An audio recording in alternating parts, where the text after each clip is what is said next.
Praise the lord. ఈరోజు దేవుని వాగ్దానం కీర్తనల గ్రంథము 112వ అధ్యాయము 4వ వచనము.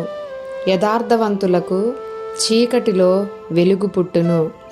ఈరోజు పరిశుద్ధాత్మ దేవుడు మనతో మాట్లాడుతున్నటువంటి దేవుని వాగ్దానం ఏమనగా, యథార్థవంతమైనటువంటి ప్రవర్తన కలవారికి ఎటువంటి మేలులు దేవుడు చేస్తారు అనంటే, ఎలాంటి చీకటిమయమైనటువంటి పరిస్థితుల్లోనైతే ఉండి ఉన్నారో అట్టి వారికి దేవుడు నిత్యమైనటువంటి వెలుగును ఉదయింపజేస్తాడు.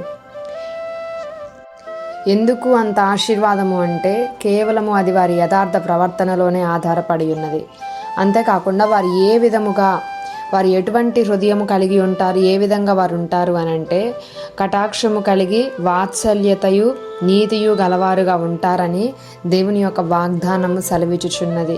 కాబట్టి యథార్థవంతమైనటువంటి జీవితం ఎంత ప్రాముఖ్యమో మనమందరము కూడా తెలుసుకోవాలి. యథార్థవంతమైన మాటలు మాట్లాడాలి, యథార్థవంతమైన జీవితము చేయాలి. మనం అక్కడ ఒక మాట, ఇక్కడ ఒక మాట, మనుషుల ముందు ఒక మాట, మనుషుల వెనక ఒక మాట మనం మాట్లాడితే నిశ్చయంగా మన మాటలు దేవుడు వింటున్నాడు. మన యొక్క యథార్థ ప్రవర్తనను బట్టియే మనము ఫలము పొందబోతున్నాము. చీకటిలో అట్టి వారికి వెలుగు కలుగుతుందని దేవుని వాక్యం సెలవిచ్చుచున్నది. నీ చీకటిలో వెలుగు రావాలి అనంటే, నీకున్న సమస్యలలో నుండి నువ్వు విడిపింపబడి దేవుని యొక్క మేలు సమృద్ధిగా నీ జీవితంలో పొందుకోవాలి అనంటే తప్పకుండా యథార్థవంతమైనటువంటి ప్రవర్తన మనకు కావాలి. ఒకవేళ అది కనుక లేనట్లయితే ఈరోజు ప్రార్థించుకుందాము.